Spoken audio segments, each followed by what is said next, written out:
Is Felger and Mazz your favorite afternoon show? Yes, yes, yes, yes, yes, yes, yes, yes. Felger and Mazz. Stay with negotiations with Gonzalez at this moment? I'm not involved with the negotiations. I'm involved with coaching this team. No update? Nothing like that? Nothing to add. I mean, he's still under his, I don't think there's anything, to report. I'll say that. That's Mike Vrabel today with the latest on Christian Gonzalez and the Patriots. And I say the latest at that hour. It was about, hour or so ago that Mike Vrabel spoke. They are hitting the field right around now. So we'll have more updates on the status of the Patriots Pro Bowl cornerback and his contract. But that was what Mike Vrabel had to say. Once again, including a fair amount of bull crap, as all Mike Vrabel answers do. Because as we've determined, Mazz, Mike Vrabel is full of crap. Oh, yeah. No, with a shovel. He carries a shovel around. Do you think he has nothing to do with the Christian Gonzalez negotiations? No, he has something to do with the Christian Gonzalez negotiations. There's no question he does. Who do you think is the most important person when it comes to the Christian Gonzalez negotiations? The Krafts. Thank you. Okay. Who's number two? Vrabel. Thank you. And not just, I don't think Vrabel's crunching the numbers. And obviously the salary cap numbers don't really matter.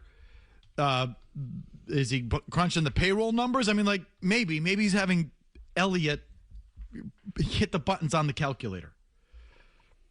But who's the most important person in terms of reaching Christian Gonzalez as a person and a professional and a man to come to terms with the Patriots? Vrabel. Mike Vrabel. Yeah, 100%. Who's got the best chance of reaching Christian Gonzalez to work with the team in good faith and signing as team-friendly a deal as possible? Whose responsibility is that? Vrabel. Mike Vrabel. Who would you trust on that front? Vrabel. I'll start with a multiple choice. To reach Christian Gonzalez, relate to Christian Gonzalez, work with Christian Gonzalez on the personal level. A, Jonathan Kraft. B, Elliott Wolf. C, John Stryker. D, Mike Vrabel. D. Mike Vrabel.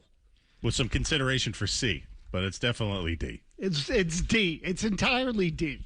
And look, by the way, this is why I wonder, how the Patriots are positioned internally on this whole thing. Because I think, Mike, I keep saying this. I go back to that comment after the Baltimore game when Vrabel was singing Gonzalez's praises and talking about the buy-in. And, we saw a change in that game. Clearly he invested something in the player. Now the guy's up for a contract and he's unsigned. And so, and look, we all know how organizations work. There's the sports side. There's the business side. There's always a gap in between. The question is how wide.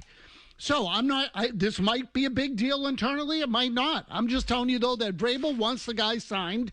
And on the other side of it, the ownership and money side, they are squeezing somehow, some way on something. And, Vrabel's caught in the middle of that whole thing. Where do you think we are with that? I think that it is, I think that I think Vrabel's frustrated. That's what I think.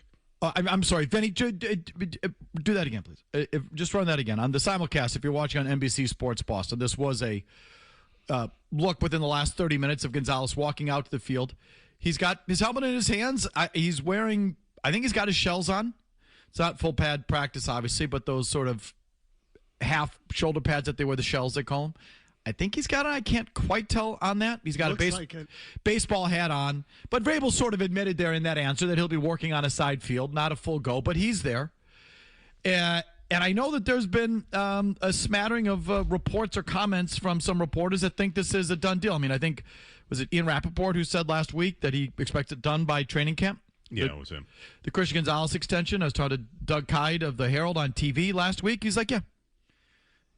They'll have this done when they need to do it to make him the highest paid corner in the game. And he said it just in that tone, yeah, it's kind of an automatic. To which maybe it is. Wouldn't that surprise you if this was in the bag? Yes. Now, if my subsequent question would be, then why is it not done right now? Yeah, I mean, if we find out that Gonzalez is full go in practice today, and is actually participating, I'd say that's a really good sign. We also got a call last week. I don't know, has this been confirmed that he bought a place in Walpole? Was that? Yeah, right. Was that a confirmed thing or just a caller? And I think it was a caller. Okay, so like if those things are true, if he bought a place, and not that it was a big deal, a couple $1 million in Walpole, not that he just can't do that as an investment, but either way, and he participates fully in this thing this weekend, I'd say the signs are really good that they're close, and yeah, this is a fait accompli. Until then, I'd be surprised if it were a fait accompli. I'd be surprised if Christian Gonzalez was willing to say, yeah, just make me the highest paid corner in the game by $1. Because, I have no expectation that he would take less than what's been signed before, as he should. He should be asking for the next highest contract. That's the way it works. Timing, right? So McDuffie was $31 million a year, I think. If he's $31.5, I think that's the minimum that he would be asking for. But if he's asking for that, and the Patriots are ready to sign it, and it's as simple as that, I'd be surprised. I'd be surprised that that's all that he would be asking for. And I'd be surprised if the Patriots were that willing to give it up this early on. But listen, hard to tell in these things. What do you think? Do you think that's the case? No, but I'll tell you what I will allow for, and the A.J. Brown story plays a hand in it, is that, I don't know, when Vrabel took the job, did he say to them, look, I need more than what you guys have been doing in terms of payroll? Yep. You know, like, was there some sort of understanding there that we're not going to be 32nd in the league over a 10-year span in cash spending, that, you can be in the top 20 or something like that? Just come up closer to the middle of the pack so I'm not hamstrung when it comes to the better players? I don't know. I mean, but I'm intrigued by that part of the story. I always have been. Yeah, well, doesn't the A.J. Brown deal and that trade show you that they are now willing to do things that are less predictable? So if they signed him now, again, in the past, I'd be like, there's no way this gets done. But if they did it, I mean, now just follow the breadcrumbs. This A.J. Brown thing they would have done in the past either. Well, so listen, I said that he said in that answer that he all but admitted he'll be working on a side field. That's not, it's the answer I'm going to play for you right now. Jimmy, this is Vrabel 13. He answers a follow-up on Gonzalez, and then I think is asked about Kayshon Boutte, which was the second news item from today. So play Vrabel 13 for me if you could. Also expecting Christian to be limited for the same reason. Yeah, I would say just like everybody else, everybody has a plan, and I got to make sure that everybody's working and getting what they need to get. So stop. So that he basically, I thought that was an admission that he's not going to be going full go or whatever. We'll find out here in a few minutes just what he's doing. But I think Vrabel there is admitting on Gonzalez. And again, agreed, veiled in the usual bullcrap. It's my job to get these guys ready at their own. Okay. Not that he's holding out and not going to obviously put himself out there to injure himself when he's got tens, if not hundreds of millions of dollars on the table. That's why he's not practicing. Not because it's your job to get everybody blah, blah, blah. Bullcrap. Kayshon Boutte was the second news item because he's in the same boat, I guess. Like, now that AJ's been here for a week, how's everything going? I'm sorry, that was on AJ. My fault. Because this is just within the last hour. He was also asked about Kayshon Boutte there. Do we have that answer, Jimmy? Do we know? It was a little later, I think. It was a little. I think it was a little later in the press conference. Okay, it's not labeled, but he answered it. He talked about it, and it was a similar thing that it looks like Kayshon Boutte is going to be working on a side field, and he hadn't been there, and so his job to get everybody up to speed at their pace. I'm sorry, number 12, Jimmy, if you could. Things with Kayshon Boutte, has he been expecting to participate fully here? And I don't know if he'll participate fully. Answer? Because I don't think that he's not going to participate fully. Go ahead. I don't know if he'll participate fully, just because I don't think that's fair to him to just say, hey, go run 20 reps. Again, I think the part of this is about evaluating where guys are, getting them reacclimated to what the new stuff is that we're putting in the red zone. And then based on how he does and looks, I think that could certainly change. But, again, we want to be smart with everybody that we have. And, for the guys that we haven't seen, I think it's only right to, make sure that they're, where everybody else is based on how we practice. Okay, so Boutte Gonzalez will be on a side field at their own pace. And both are contract related, or Boutte about to be traded and hadn't been here. And so That's the status of those players. You have a thought before I go on? No, I was just going to say that line about Booty wouldn't be fair to him because we're going to trade him and I can't get him hurt before we're going to trade him. To me, that, and again, I think he's making it clear that those two guys have things going on related to, as you said, either contracts or a deal. So I think the thing you think he's agitated about Gonzalez? A little bit. Based on what? I mean, I just think that I don't think it's how Vrabel would choose to run it. I think that he's big on the whole culture thing. He's big on, I'm going to treat my players like men. I'm going to basically carry myself as if I'm one of them, or I can empathize with them because I've been in that spot and I know what it's like. It's one of his strengths as a coach, is that I wore the uniform. I played a lot. I was rewarded for it. And so I know how you feel. And so now the way business is being done around the league, these corners that are up after their third year, and I would say players in general, but the corners in particular have all been getting paid. And I think Vrabel wants to pay him. This is the first really big one that they've had since he took over. And for him to break the balls of a guy, and I'm not telling you that's necessarily what's happening. Let's see. But, I don't think he wants to start his career that way with the Patriots. I think he would rather reward someone who they all acknowledge on the inside is a good player and probably deserves to be paid. Okay. Booty Gonzalez, that's the latest there. I do think the one thing he was clearly agitated by is this Gabe Yakas. Is this a second-round pick? Yes. Yeah. Illinois. So, edge guy, which they need. He hasn't been there, isn't under contract, and I think this is something that annoyed Vrabel. I'll give you a couple cuts on that. Number 3, Jimmy, if you could. I don't believe Gabe has signed. Is he part of that group that's here? He's not part of that group that's here. So, great question. Go ahead. Do you attribute his absence to last year we saw a rise in second-round picks hold out until they signed their contract? Do you attribute it to that? Or I don't attribute to anything other than, he's not here and that he's not under contract at this current time. So I don't want to say that there's a reason for it other than that's what it is right now. Okay, so that sounds like there's more to the story. Number 4. I know he was on the practice. Is he dealing with anything physical? Again, he had a procedure and he's not under contract. I know he's on the practice field this spring. How much, if at all, have you had a chance to kind of work with him a little bit? With Gabe? Yeah. Not at all. We've talked and communicated and met him numerous times before the draft process, but not on the grass. Has that been frustrating for you that you haven't been able to? It hasn't. Not Lie. one bit. Yeah, right. I've been excited to work with the players here and have learned that there's only so many things that you can control, and excited about the development of the guys in that room, ones that have been here that are going into their second year. Okay, you can stop there. He goes on about the rest of the room. He answered that question pretty quick, didn't he? So there's a Gabe Yakas issue, Definitely. if you care. Most of this that sounded Belichickian in its coldness. I'm here to deal with the guys that are here. Yes. You frustrated? No. No. One more. Has that been frustrating for you? No. That you haven't been able to? No. No. Sure doesn't sound like it, Coach. Number 10, more on the knee procedure of Yakas. One more thing on Yakas. Did you know that he was going to need a procedure when you drafted him?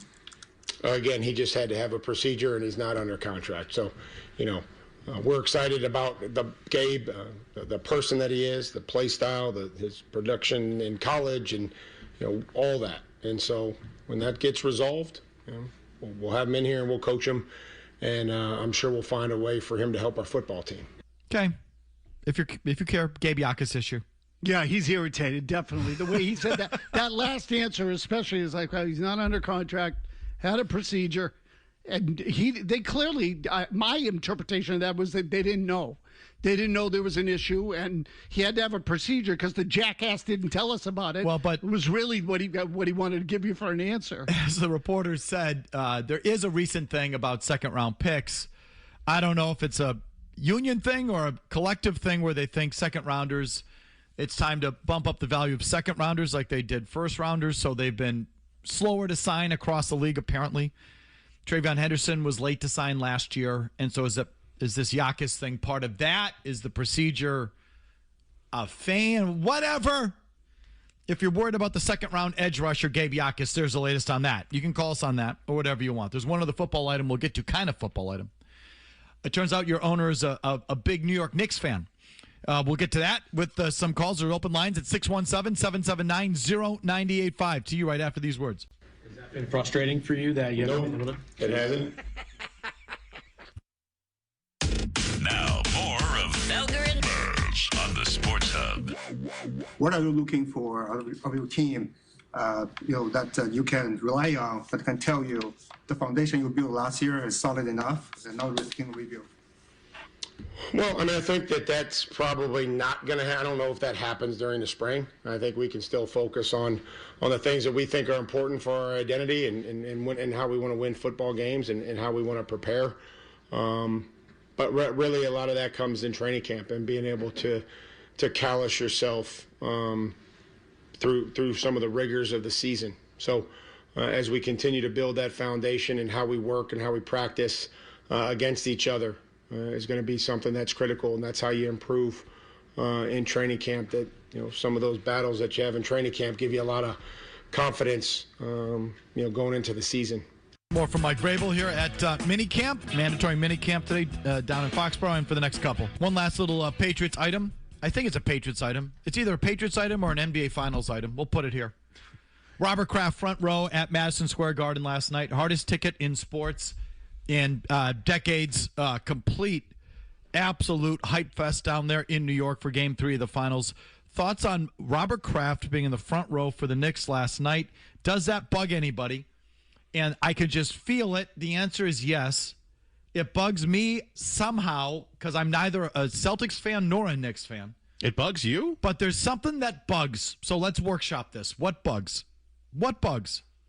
I'm surprised to hear that you're bugged by it because I got 3 separate texts from 3 different buddies last night. Because I noticed them too. I'm like, I think that's Robert. Well, but I'm just saying, and I'm being upfront. I can't quite put my finger on it, but there's just something that bugs. And maybe I can give you a shot at it. Well, I can give you a shot at it.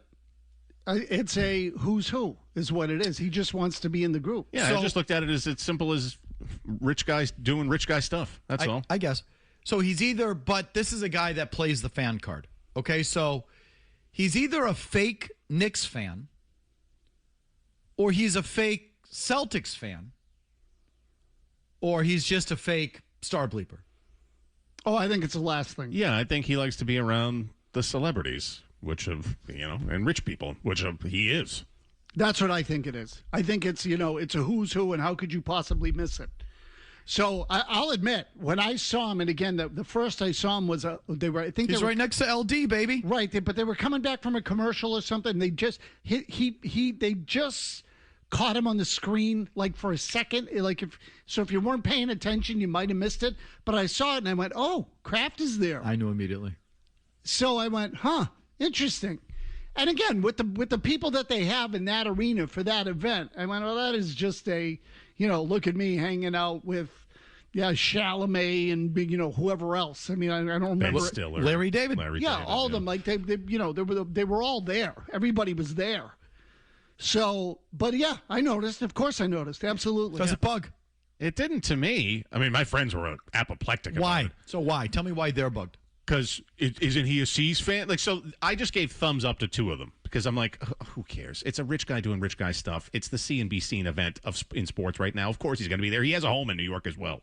But the one guy did respond to, which he's sensitive to. Go ahead. But the one guy responded to him like, "So you care about this?" Yeah.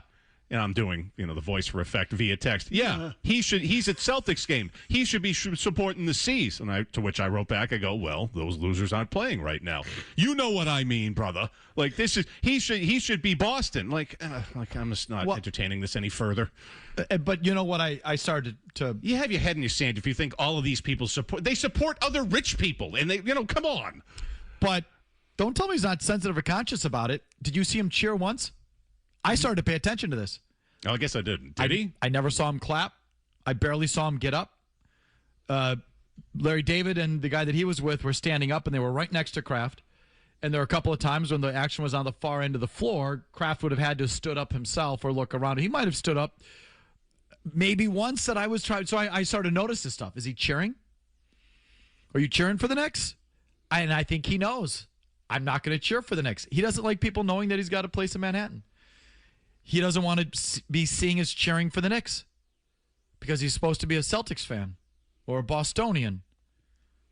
Do you think he cares more about Manhattan or Boston? Manhattan. Please. What happened to the metal benches at the old Gillette Stadium? Yeah, something tells me that seat, not exactly the metal benches. Nope.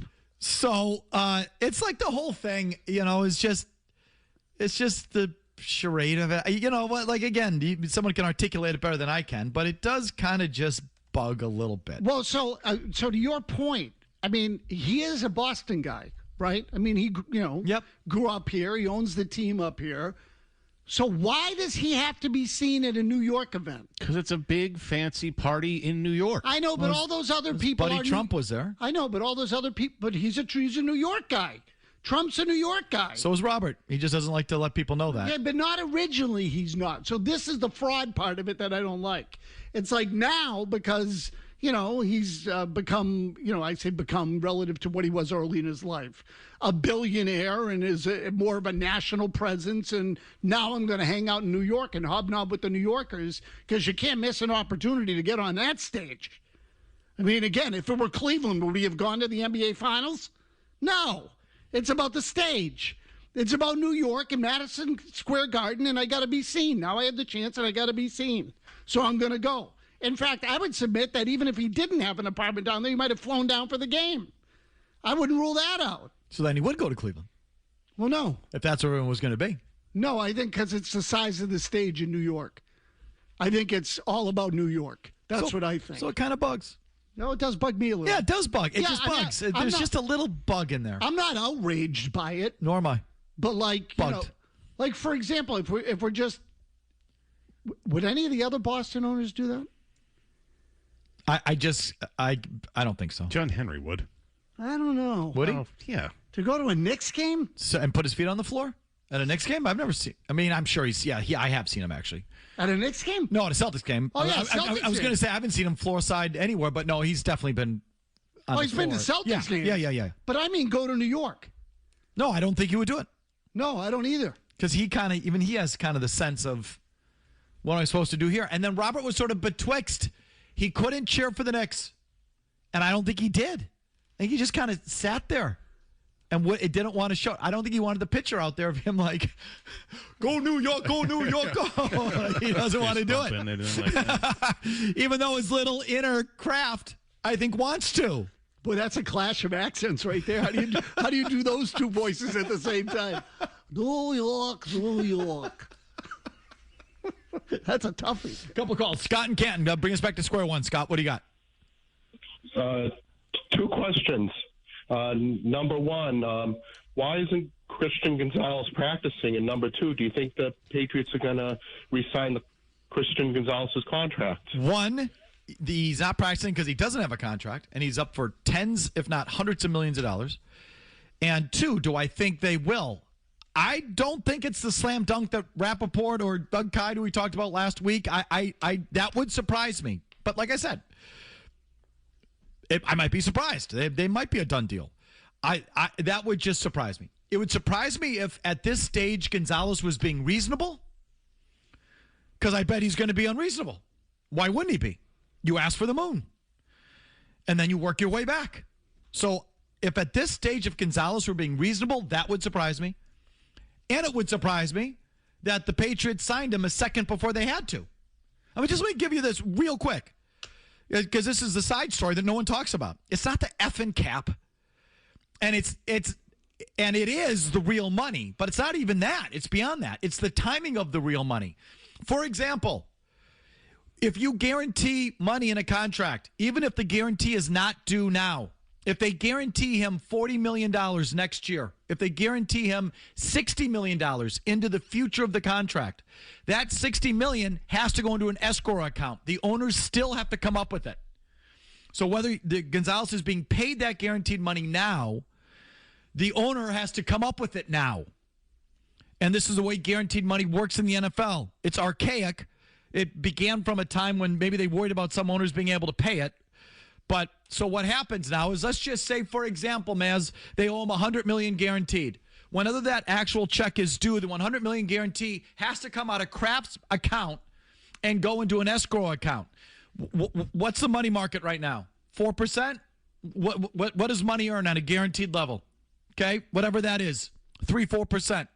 What's 3-4% of $100 million? $3-4 million bucks. Yeah. If they take it out of their account now, they lose the interest for the quarter, or as long as they keep it, they're drawing interest on it.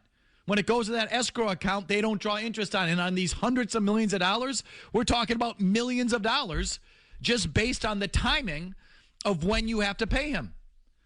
So, like, there's a whole subtext to that, to these big deals in the NFL that no one talks about, but is, I think, more important than the salary cap, which is just fake accounting numbers. These are real dollars we're talking about. So this is all a long way of saying I'd be surprised if Gonzalez was ready to play ball and sign a even halfway reasonable contract, and I'd be surprised if the Krafts were willing to take all that money out of their accounts, those interest-bearing accounts where they just make millions of dollars just sitting on the thing, and give it to them before they have to. But, hey, listen, Rappaport, Kite, if it's done, it's done. Well, what do I know? I don't know anything. I just sort of go on experience and kind of use my head on this, the real money part of it. So, Scott, I hope that answers your question. Robert Kraft being in the front row last night, that bug you, Joe? Yeah, I got a different spin, but it sort of pinwheels on what you just said. I've been saying that they're not as wealthy as they purport to be. And in my opinion, a lot of this money that they're using to jet set is money that they're literally taking out of the operational aspects. Let's just see when he passes away. Let's see if the knives come out. Wait a minute. And let's see if they're using the Patriots as an ATM. Hold on. Wait a minute. You're saying some of these NFL owners aren't what they purport to be? That they're just, you mean to tell me that they take money out of the daily operations of the team for their own personal use? What? No. They wouldn't do that. But the ATM part is like, of course they are. Yeah, I wouldn't limit it to just NFL owners on that one. They all leverage their holdings for, loans and whatnot to buy other stuff. But it's not just that, especially the big, which is it's all becoming. But I mean, and the Kraft isn't quite in this category. But like the Brown family, the McCaskey family, some of these the Rooneys. What else are they? The Rooneys have racetracks are used to and all that. But some of these other families, like what do you think? It's just like the family HVAC or plumbing company, where the three sons have a company car. Like, every family business does something like that. In this case, it's helicopters. And, et cetera, et cetera, et cetera. Yes, they are all absolutely doing this. Definitely. How about Stephen Newton, quickly? Hey, guys. Just one point. I know it may be sensitive for you guys, but the reason Trump was there, because he's been licking the boots of Trump. Kraft has been there because he's been licking the boots of Trump for years now, and he just wants to be close. And he's not going to be a fan, but he needs to be around celebrities. So it's just as simple as that. That's where the billionaires are going to get richer, is just hanging around Trump. So that's my 2 cents. Well, he won all that close. Yeah, right. Maybe, but Trump was in James Dolan's luxury box. Yeah. I think Robert just wanted to be there because it's a cool CNBC event. It's and cool. Look at all the stars. It is. It's cool. That's what it is. Although he might not be that far off from the standpoint of he knew Trump was going to be there, so he wanted to be there, like just to be in the same building as Trump. I mean, even if he wasn't in the suite with him. But, I would say Trump or no Trump.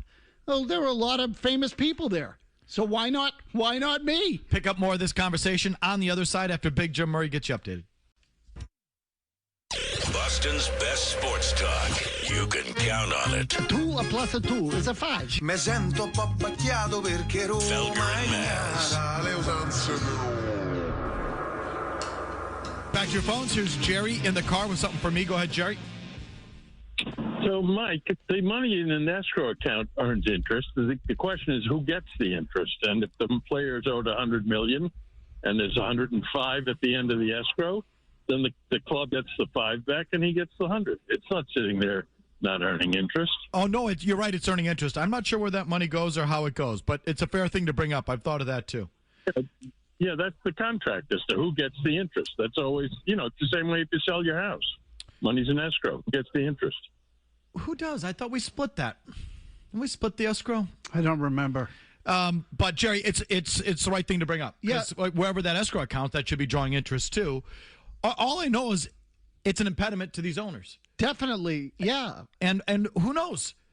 These guys, maybe they don't have the 4% in the money market. They got 8%. Well, so I was inside deal that they've got. You know what I mean? So you just beat me to it. I was going to say because they can probably make more, for one. And the second thing is they just don't like tying up money until they have to.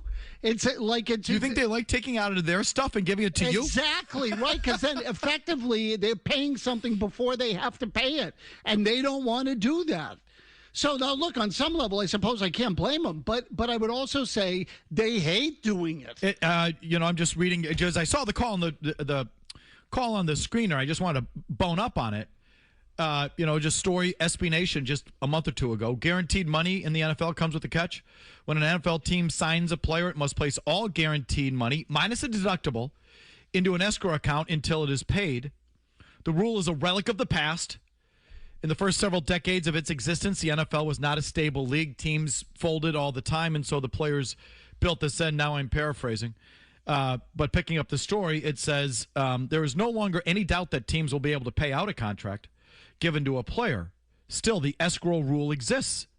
Over time, the rule has been mildly weakened. Okay, so I mentioned that you can deduct, teams can now deduct or subtract $15 million on each contract from the amount that they need to put in the escrow. Still, the bulk of guaranteed money needs to go into an account when a deal is signed. Now, all NFL owners, I'm reading from the story, are very wealthy, but that doesn't necessarily mean that they have hundreds of millions of dollars in cash laying around. The owners have money tied up in investments. For some owners, their wealth is based mainly on their ownership of the NFL team. The escrow rule gives the very wealthiest owners a clear advantage in free agency. They are more likely to have extra cash at their disposal.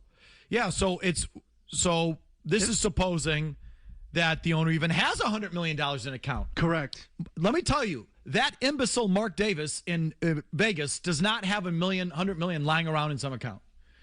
And the Browns or the McCaskies don't, because they've just been sucking off their grandfather's teat for generations.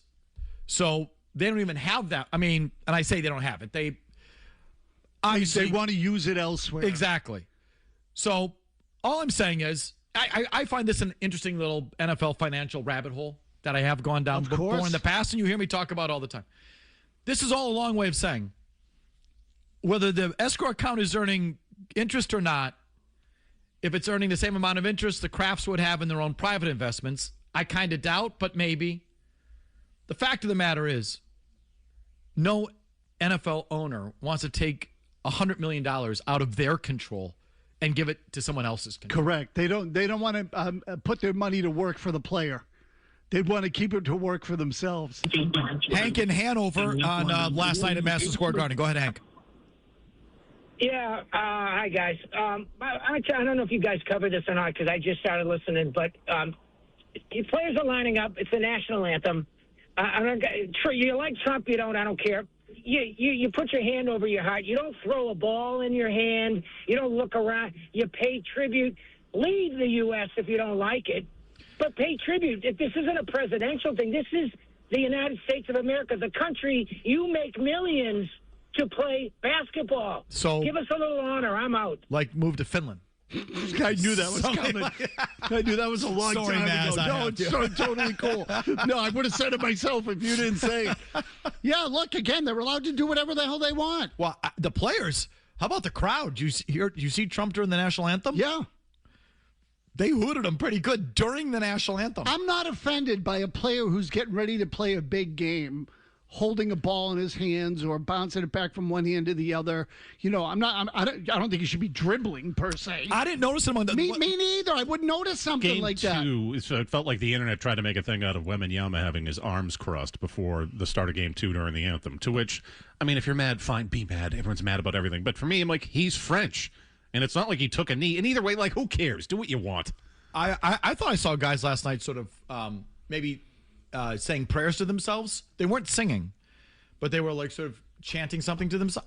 I don't know. Yeah, it doesn't bother me. But I was paying attention to that whole spectacle last night, weren't you? Yeah, of course. Tremendous. Yeah, of course. Like, again, it was, look, it's nice when New York is the center of some big games and big moments. The whole country watches a little bit more. So the other thing is, some of these guys are playing the biggest games of their lives.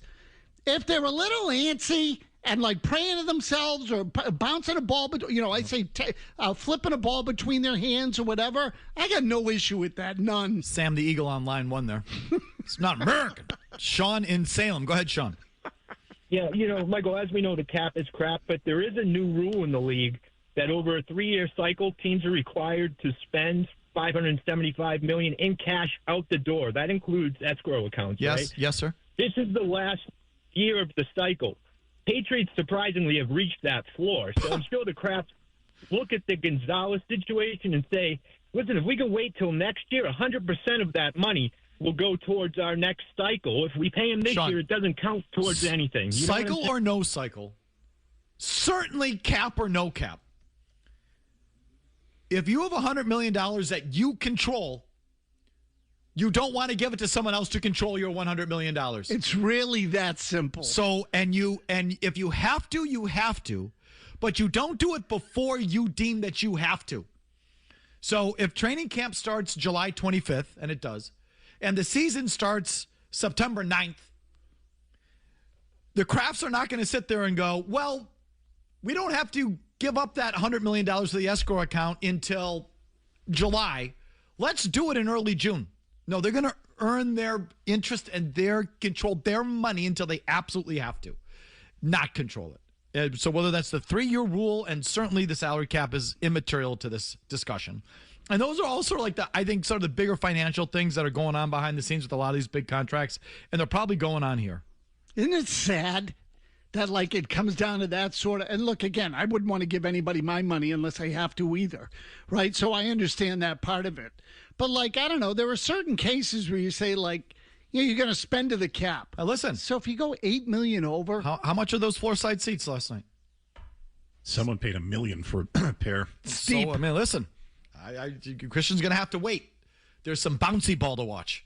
Long commercial. Let's get to some of the Red Sox stuff, shall we? Sure, I'd love to. No, they're in great shape. Is Marcelo Meyer on the block or not?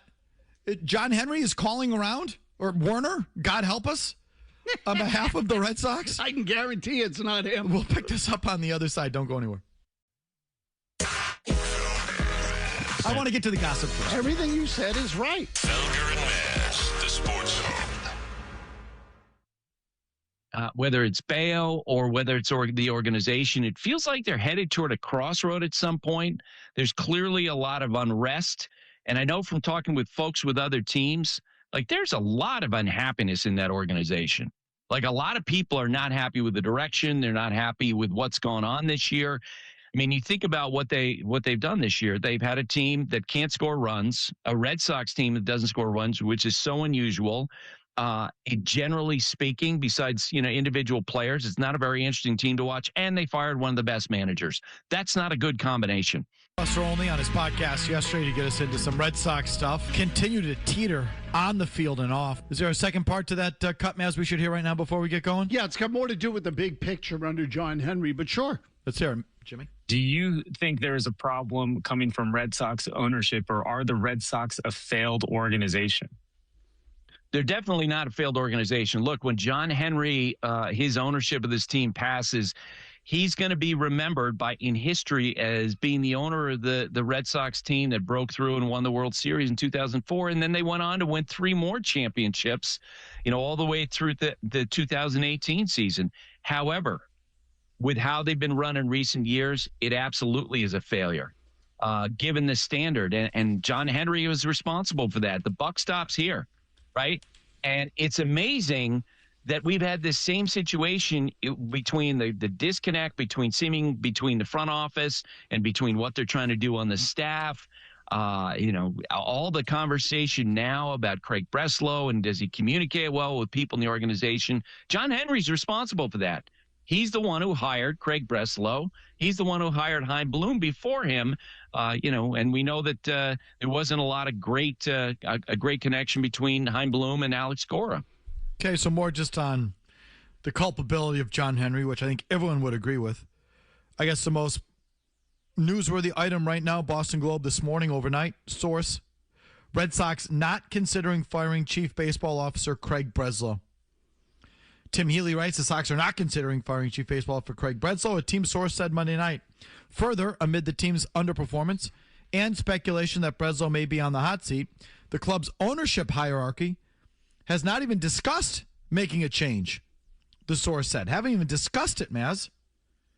Also, in recent weeks, the Red Sox have been focused on trying to bolster their roster, as opposed to trading away big leaguers with an eye towards 2027 and beyond. With the trade deadline not until August 3rd, they have 7 weeks or so until they really need to decide in the direction, buyer or seller. Like they're still trying to figure out if they're any good or not?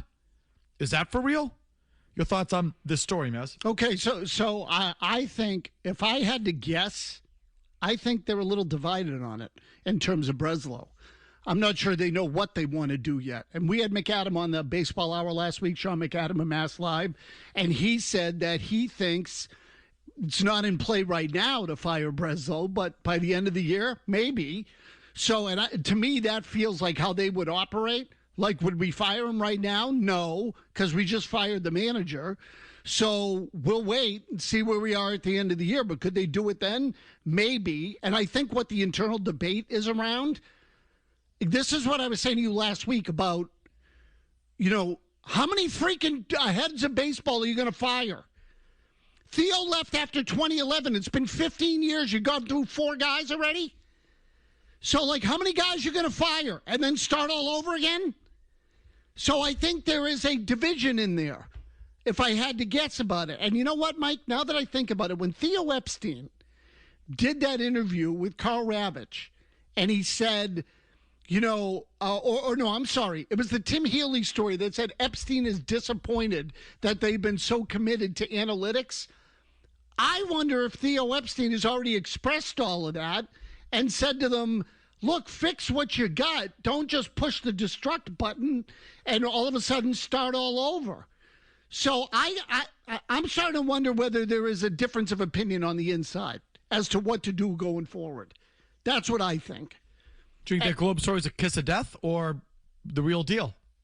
They're not even considering it. I think it's half and half. I think they are considering it, but they haven't. Why the timing? Because there's been a lot of speculation about Breslow running the deadline.